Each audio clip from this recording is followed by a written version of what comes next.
오늘 말씀의 제목이 뭐죠? 주는 것이 복인가 받는 것이 복인가? 오늘 본문 말씀의 배경을 먼저 살펴보면은 오늘 말씀은 사도 바울이 늦게 부름을 받았습니다.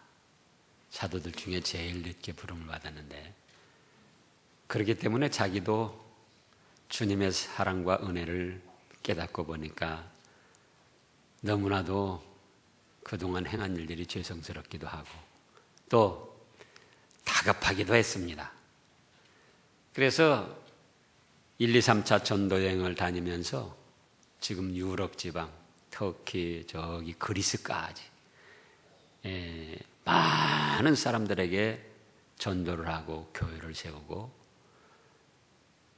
죽을 때까지 하나님께서 맡겨주신 사명을 감당하며 주는 삶을 살았습니다. 근데 여기 본 말씀의 배경은 바로 2차 전도 여행 가가지고 예배소에 교회를 개척해서 세웠습니다. 어디다 세웠어요? 예배소. 바로 요한계시록 2장에 보면은 아시아 7교회 말할 때 예배소부터 나오죠. 지금으로 말하면은 터키 서남부 지역에 있습니다. 서쪽으로 있는데 거기서 3년간 이제 개척을 해가지고 교회를 세우고 또 하나님의 인도하심이 있어가지고 예루살렘으로 가면서 작별 설교를 한 거예요. 이것이 지금 오늘 본문의 말씀입니다. 그런데 중심은 뭐냐? 중심은 바로 주는 것이 받는 것보다 복이 있다는 말씀입니다. 자, 모든 사람들이 주는 것보다 받는 걸 좋아합니다. 뭔가 받으면 행복해하고 즐거워합니다. 그러나 35절에 주님께서 친히 말씀하신 것을 인용한 건데 이 바울 사도가 주님이 뭐라고 하셨다고요? 주는 것이 받는 것보다 복이 있다 하시면서 주님 자신께서 친히 한평생 주시는 삶을 살다가 갔습니다. 마지막에는 우리 죄값 때문에 물 한 방울 피 한 방울 남기지 않냐고 다 쏟으시고 자기 생명, 목숨 전부를 우리를 위해 주시고 가셨던 거예요. 그래서 이제 사도 바울도 이런 주님의 사랑을 받고 주님의 뜻을 받아서 주는 삶을 살다가 갔습니다. 그 주는 삶 너무나 많기 때문에 그걸 다 일일이 말씀을 할 수는 없고 오늘 본문에 나타난 대로 이제 첫째로 사도 바울의 삶은 어떤 삶을 살았는가? 뭐라고 그랬습니까? 주 예수님과 그 은혜의 말씀을 주는 삶을 살았습니다. 자, 지금 32절 말씀을 보면 그렇게 말씀을 하셨어요. 32절에 지금 내가 여러분을 뭐라 했습니까?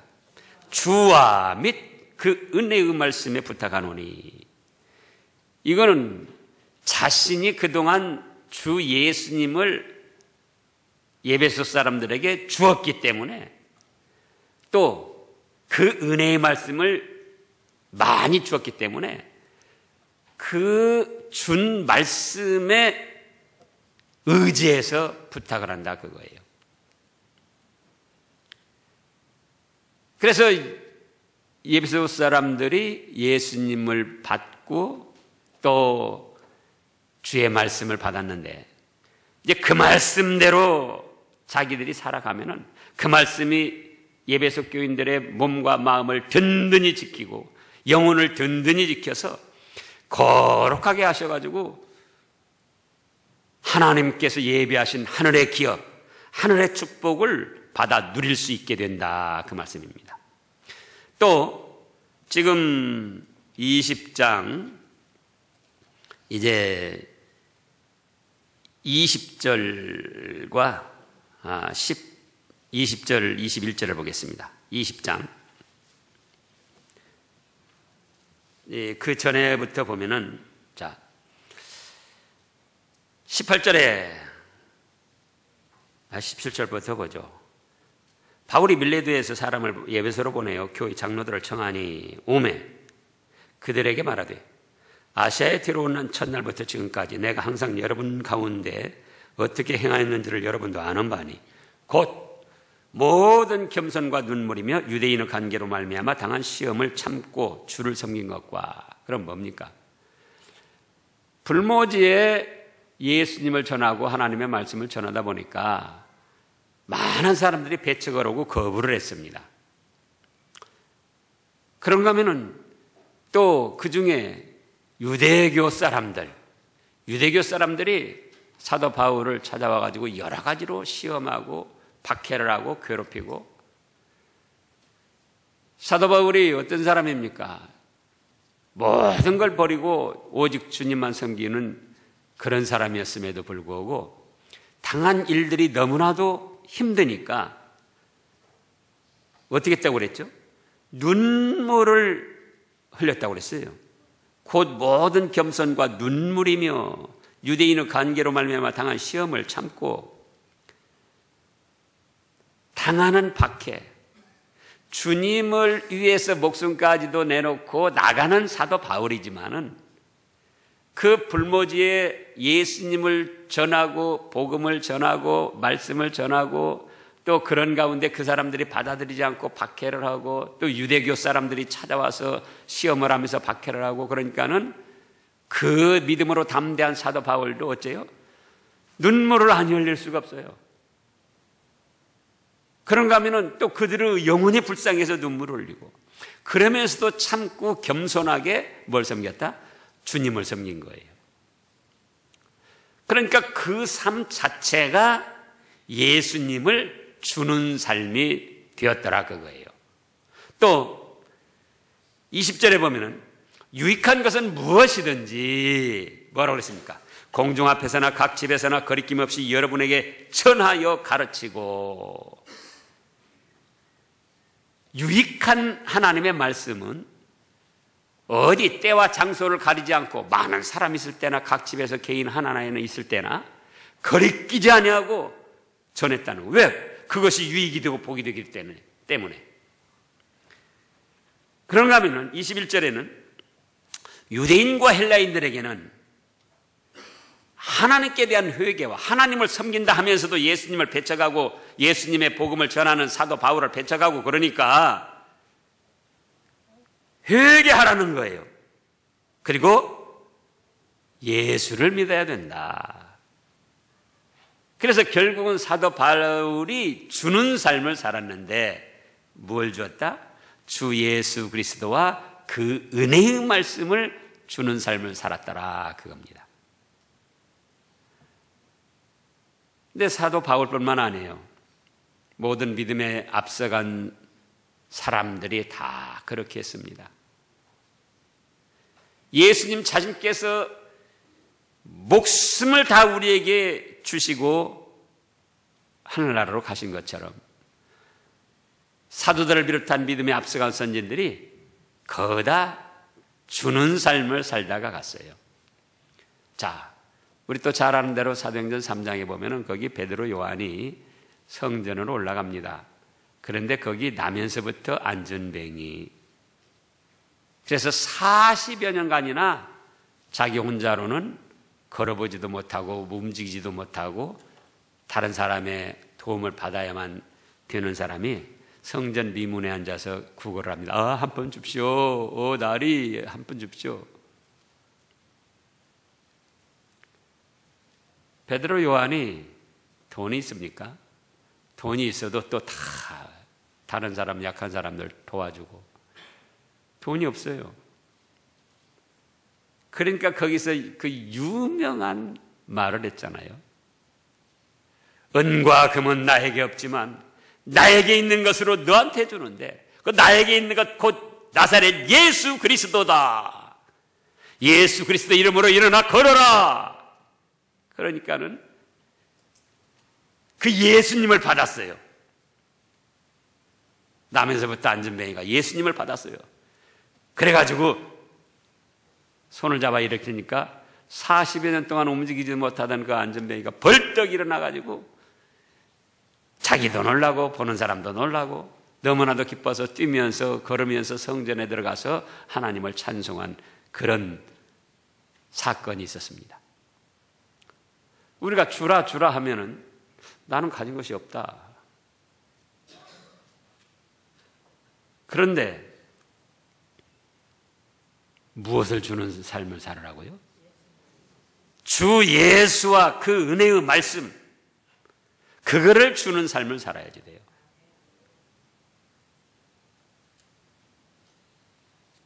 그러니까 우리 어린아이들 노래에도 있어요. 은과 금 나 없어도 내게 있는 건 내게 주니 곧 나사렛 예수 이름으로 일어나 걸어라.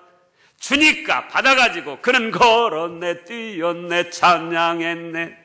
그는 걸었네 뛰었네 찬양했네. 이런 역사가 일어나더라 그거예요.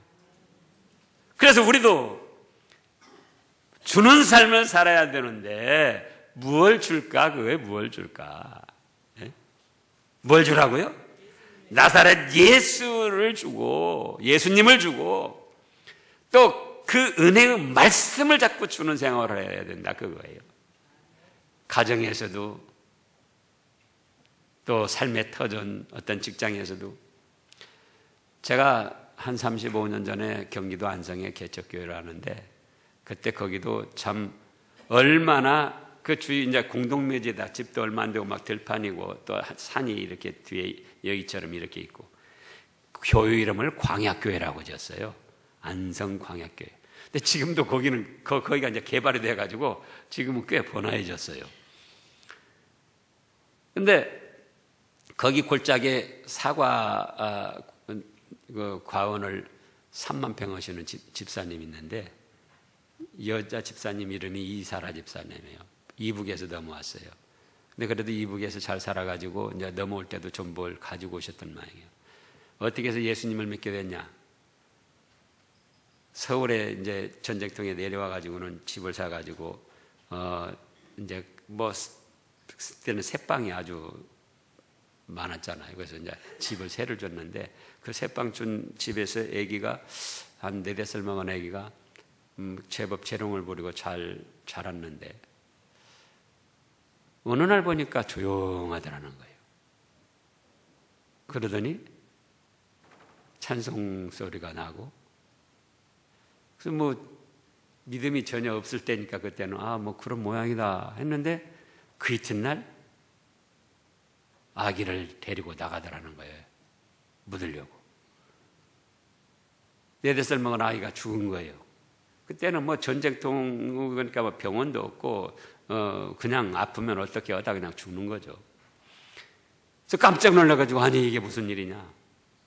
그랬더니 하는 말이 우리는 예수님을 믿는데 이 아기가 죽었지만 더 좋은 천국에 갔기 때문에 우리는 슬퍼하지 않고 이렇게 기도하고 찬송하고 이렇게 했습니다. 그래서 오늘 가서 묻으려고 그럽니다. 그러더라는 거예요. 그래가지고 거기서 감동을 받았다는 거예요. 전쟁통에 수많은 사람들이 죽고 얼마나 괴로워하고 고달파하고 슬퍼하는데 그 아기가 사랑하는 아기가 죽었는데도 그렇게 믿음으로 잘 감당하고 오히려 이 모든 걸 잘 할 때 아하 예수를 믿으면 저렇게 되는구나. 나도 예수님을 믿어야겠구나. 그래도 그때부터 예수님을 믿었는데 딸 5이 있는데 아들은 없어요. 딸 5이 있는데 딸들이 자라가지고 얼마나 잘 됐는지 그 사위들이 청와대 비서관도 있고 경희대학교 대학원 원장도 나오고 또 대관령 스키장 사장도 나오고 딸 5이 다 사위들이 잘 됐어요. 근데 제가 그때는 이제 벌써 35년 전이니까 뭐 젊잖아요. 또 시골 교회 막 개척한 교회도 제대로 없는 그런 전도사고. 근데 그분들이 인격이 얼마나 좋은지 그때 당시 검정 승용차 타고 이제 내려오는 거예요. 내려오다가 길 가다가 저를 만나면은 승용차를 세우고 내려와요. 그래서 전도사님 잘 계셨냐고, 어디 가시냐고. 근데 그런 좋은 자손들, 가정들을 이루게 된 것이 뭐냐? 바로 어떤 사람이 아이가 죽었는데 그렇게 우리 아이는 죽었지만 하늘나라 더 좋은 곳에 갔기 때문에 저희는 슬퍼하지 않습니다. 그래서 찬송하고 기도했습니다. 그 믿음 때문에 그걸 보고 아하, 예수님을 믿으면 저렇게 되는구나. 나도 예수님 믿어야겠다. 거기서부터 출발이 됐더라 그거예요. 거기서부터. 그래서 우리도 우리 삶 자체로 예수님을 보여줘야 돼요. 이런 일, 저런 일, 저런 일, 이런 일 당했을 때 지금 바로 그런 뜻이에요.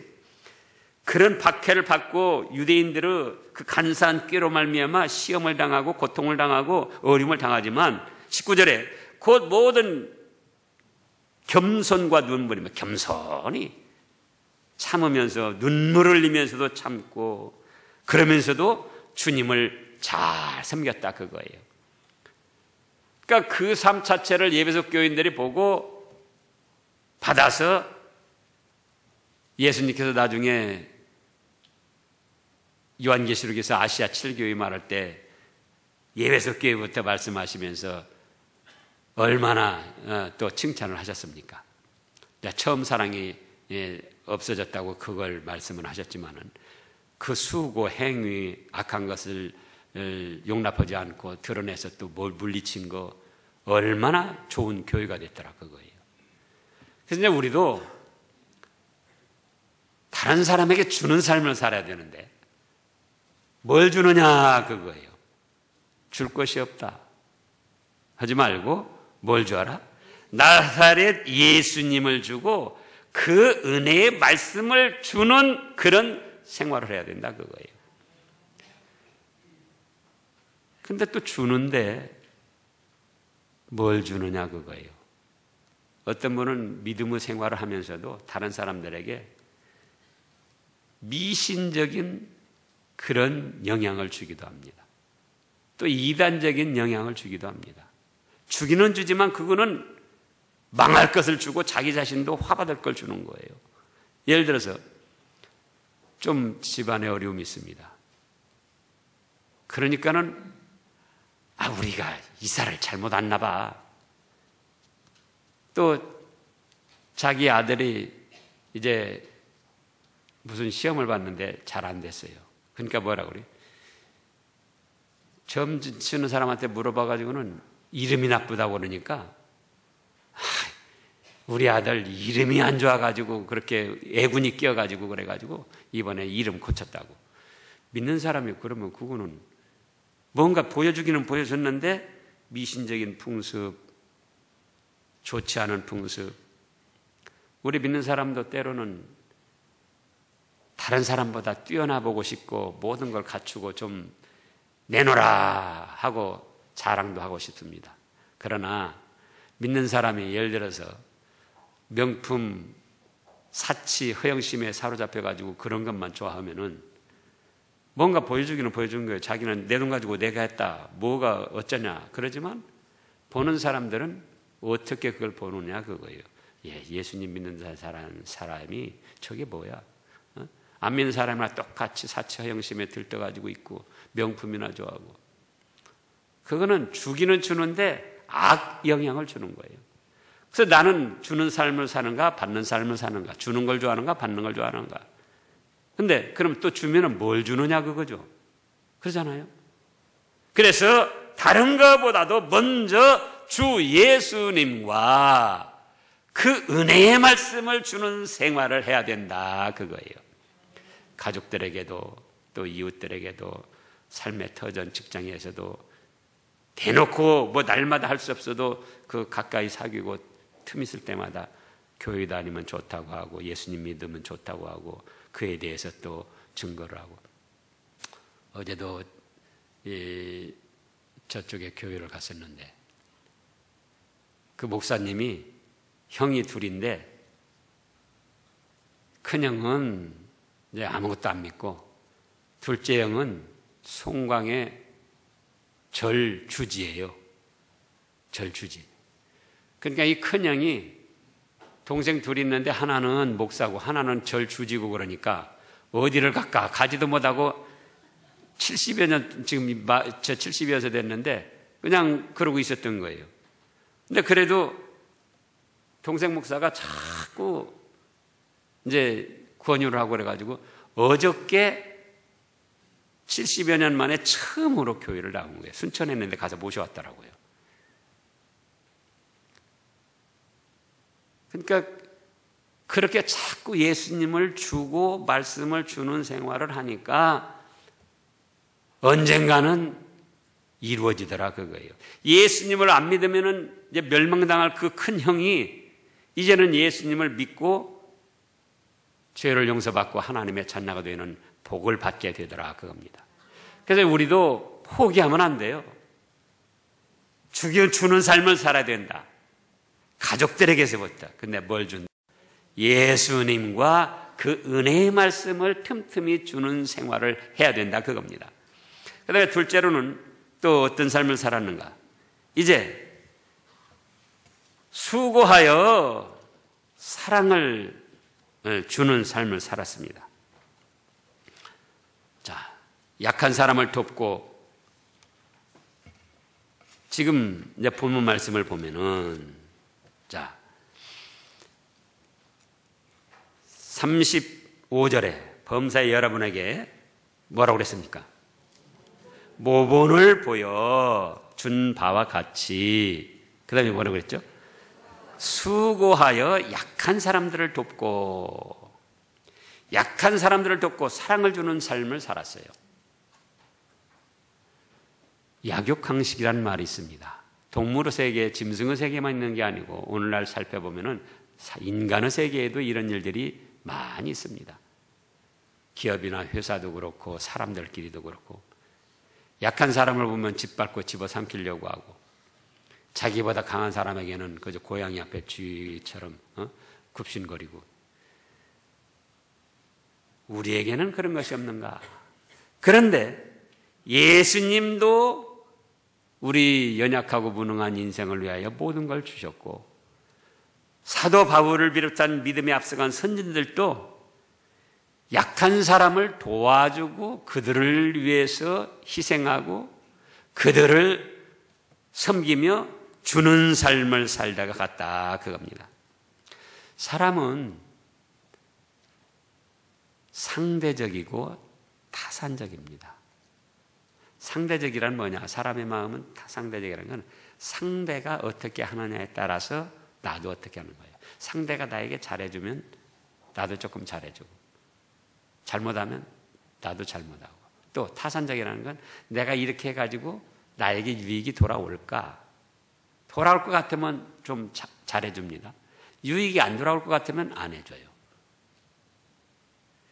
그런데 예수님도 그러하고 사도들도 그러하고 그 하나님께서 우리에게 요구하시는 것은 약한 사람을 도와주라는 거예요. 약한 사람.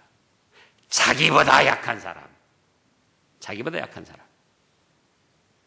상대적으로 타산적으로 계산해가지고 나도 조금 도움 받고 유익이 될 것 같으니까 도와주지 말고 그런 삶도 살아야 되지만 중심은 나보다 못하고 약한 사람을 배려하고 도와주고 섬기는 그런 삶을 살라는 거예요.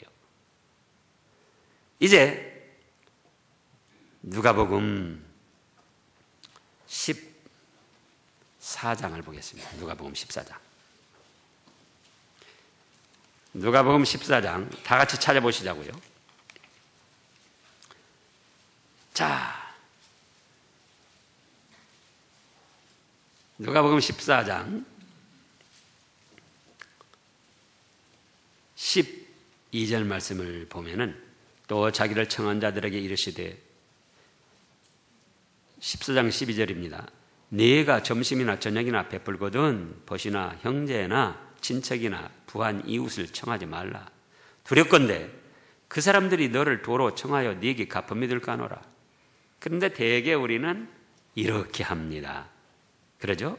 형제나 친척이나 부한 이웃들 청하고 내가 이만큼 해주면 상대도 그만큼 해줄 사람들. 그런데 13절을 다 같이 읽어보시자고요. 잔치를 베풀거든 차라리 가난한 자들과 몸 불편한 자들과 전원자들과 맹인들을 청하라. 그리하면 그들이 갚을 것이 없으므로 네게 복이 되리니 이는 의인들을 부할 때에 네가 갚음을 받겠음이라 하시니라. 보세요. 강한 사람에게는 약하고 약한 사람에게는 강하게 하지 말고 집에서건 직장에서건 삶의 터전에서건 교회에서건 어디서건 오히려 약한 자를 돕고 섬기라는 거예요. 약한 자에게 사랑을 나눠주고 베풀어 주라는 겁니다. 그것도 자기가 도와줘도 못 받을 그런 사람에게.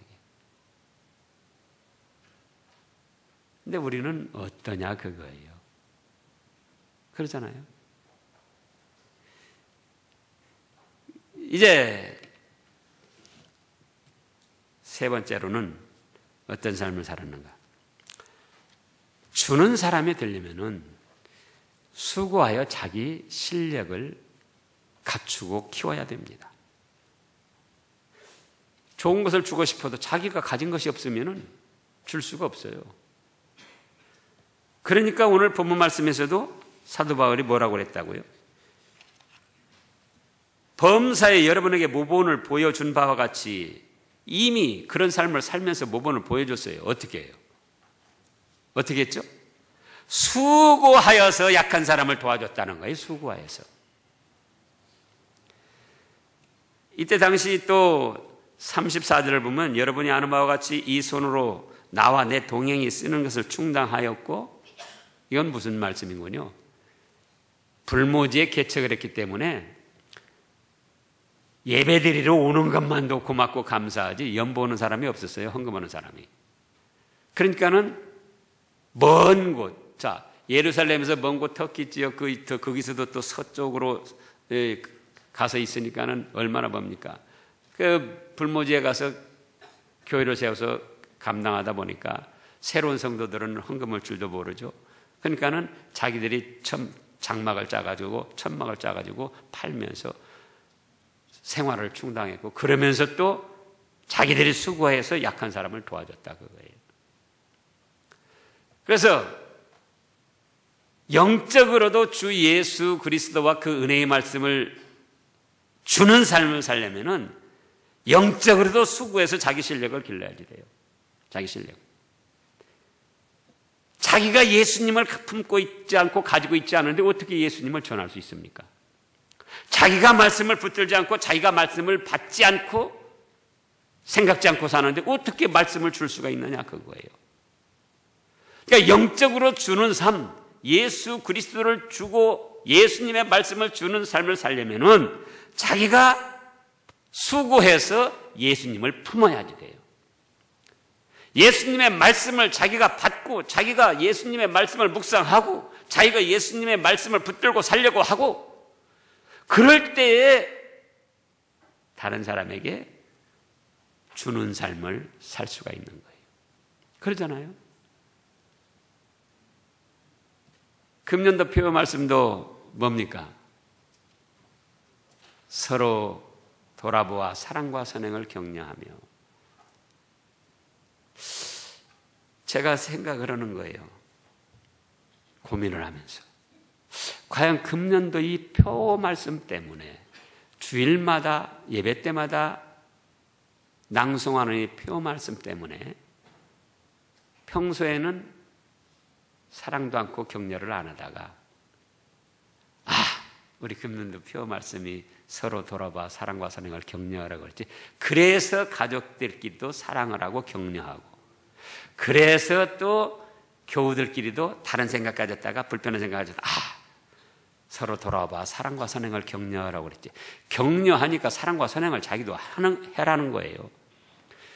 그런 그 깨달음의 삶을 얼마나 살았는가. 또 모이기를 패하는 어떤 사람들의 습관과 같이 하지 말고 그랬으니까 직장생활, 사회생활, 가정생활 또 바쁘다가도 주일 또는 수요일 어떤 예배 시간에 바쁜 일이 있어요. 그러다가도 거기서 무슨 말씀을 생각나요? 모이기를 패하는 어떤 사람들의 습관과 같이 하지 말라고 그랬지. 그렇지. 내가 좀 다른 일 접어놓고라도 가야지 되겠다. 이렇게 해서 이 말씀에 붙잡혀서 하나님께 나오고 예배드린 그런 일이 얼마나 있느냐 그거예요. 지식으로만 말씀을 알고 있으면 그거는 부뚜막에 소금이 몇 가마니 쌓여있어도 죽을 끓이면서 그 집어넣지 않으면 간은 안 맞아요.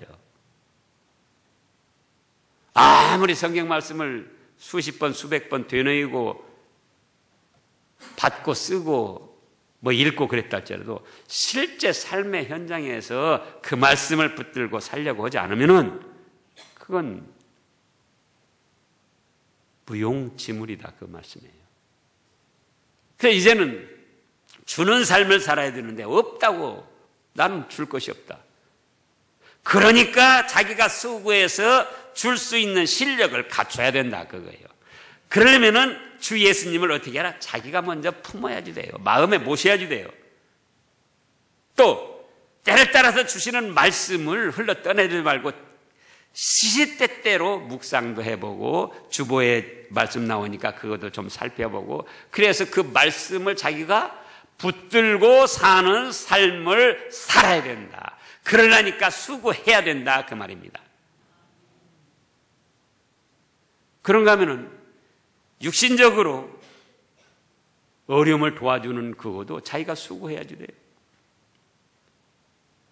무의도식이라는 말이 있습니다. 하는 일도 없이 밥만 축내는 것, 밥을 도둑질해 먹는다 그런 뜻이에요.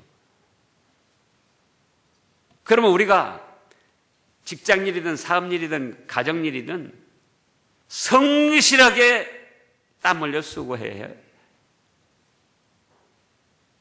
실력을 갖춰야지 돼요.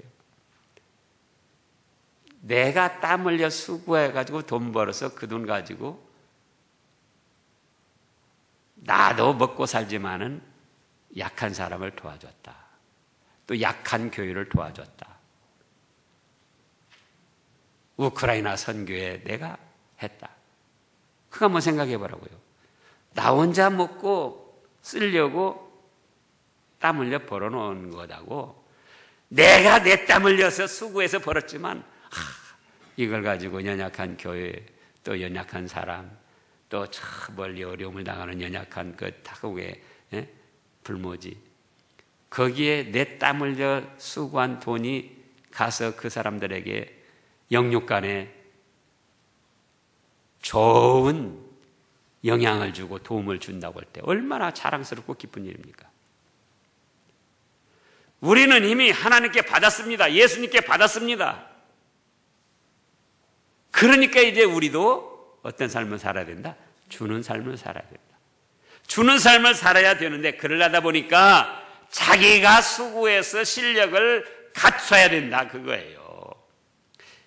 영적으로도 주 예수님을 자기가 마음에 품고 모시고 살고 때를 따라 주시는 말씀을 자기가 붙들고 묵상하면서 살고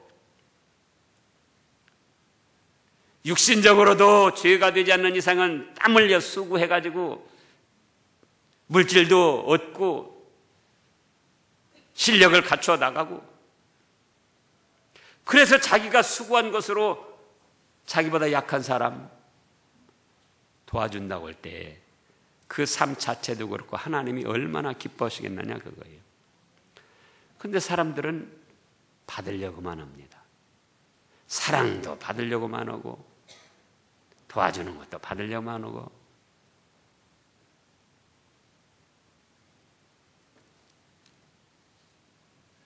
우리 자신들은 어떤가 그거예요.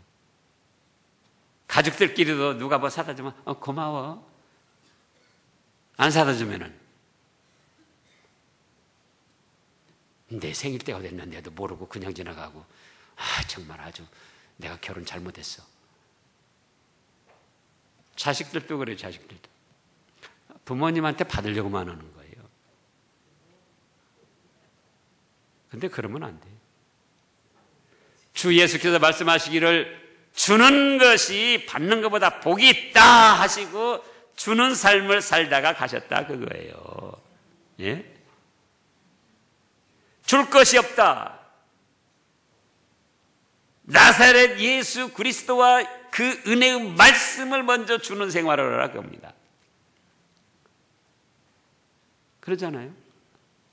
그러면서 자기가 수고해서 또 육신적으로 물질적으로도 약한 사람을 도와주는 생활, 약한 교회, 또 불모지 선교지 거기에 도와주는 생활. 객관적으로 볼 때도 그 삶이 얼마나 가치 있냐 그거예요. 자기 혼자 그냥 쌓아놓고 벌어서 먹고 살다가 어떤 사람들이 그랬다고 하죠.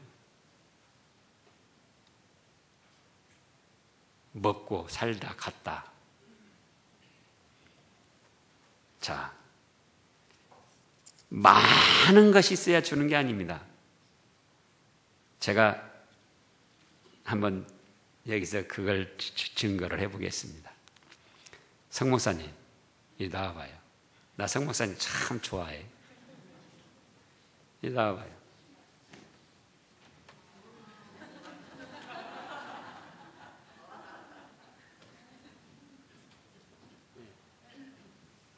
근데 이제 성 목사님 받았으니까 어떻게 해야죠? 인마이 포켓하고 가만히 있으면은 거기서 끝나는 거예요. 성 목사님 받았으니까 어떻게 해야죠? 저 찬양대 줘봐요. 찬양대 누구 하나 줘봐요. 줘봐요. 그래요. 그럼 이제 이경순 집사님이 받았어요. 그럼 자기 받았으면 또 가만히 자기가 가지고 있으면 그거는 거기서 중단이 되는 거예요. 그럼 받았으면 가만히 있어야 돼요? 줘야 되잖아요, 우리가. 또 조영경 집사님 받았어요?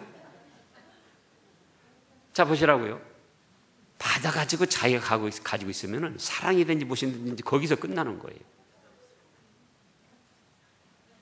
그런데 받았으니까 자기도 준다 그거예요. 줘요. 그러면은 돈 10,000원이 서로 주면서 여기에 전부 그 사랑이 확산되게 된다 그거예요. 근데 딱 받아가지고 자기 가지고 있으면 그걸로 끝나는 거예요. 서로 냉랭하니. 그래서 가족들끼리도 받으려고만 하지 말고 주는 삶을 살아라. 가족들끼리도.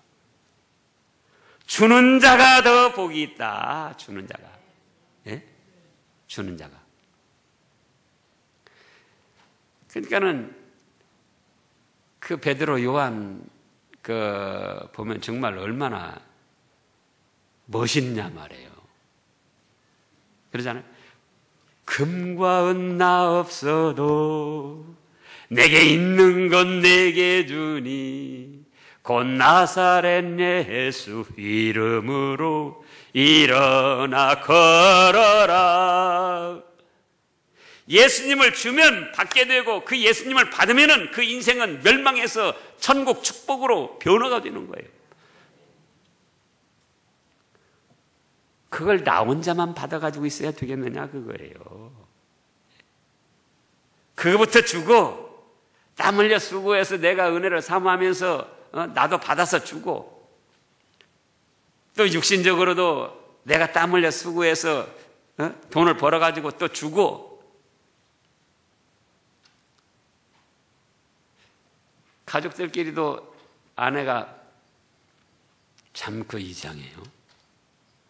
남편이 친구들이랑 사회생활하면서는 회식할 때 내가 낼게 20만 원, 30만 원, 40만 원 카드 긁고 막 나 이런 사람이야. 아내한테는 난 지금까지 양반 한 칼에 못 얻어봤어요. 또 어떤 아내들도 그래요. 아내들도. 신방 다니다가 이제 음식점에 가보면은 거기 남자들은 하나나 둘 있고 90%가 여자들이. 남편들이 돈 벌어다 준 거 자기들끼리 그냥 재미있게 다 그렇게 쓰는 거예요. 그러면서 남편한테는 잘 안 해주는 거예요. 그래서 가족들끼리도 주는 삶을 살아야 된다. 가족들끼리. 친척들끼리도 친구들끼리도 나보다 약한 사람을 무시하지 말고 얕잡아 보지 말고 도와주는 삶을 살아야 된다. 자, 우리 로마서 15장을 보면은 거기에 또 우리에게 깨달음을 주는 좋은 말씀이 있습니다. 로마서 15장.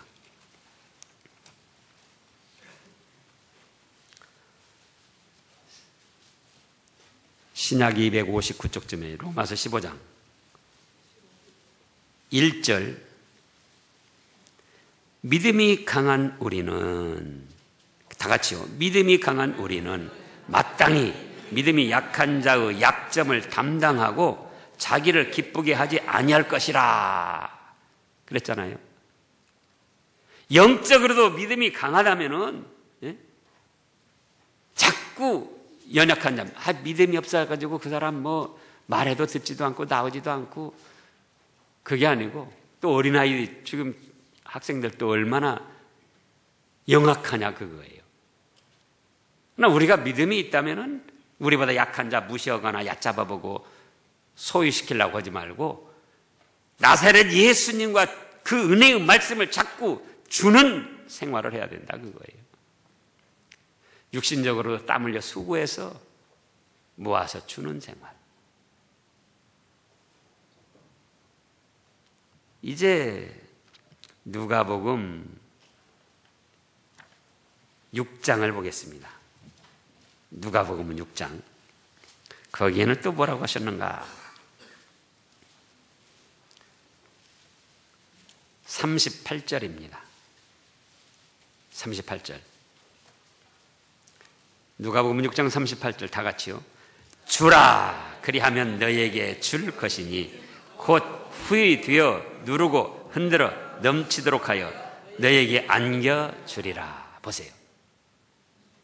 주라 그리하면 너희는 알거지가 되고 비참하게 될 것이다 가 아니고 주라 그리하면 너희에게 누가 주냐? 하나님이 주시는 거예요. 그때는 하나님이 얼만큼 주시냐?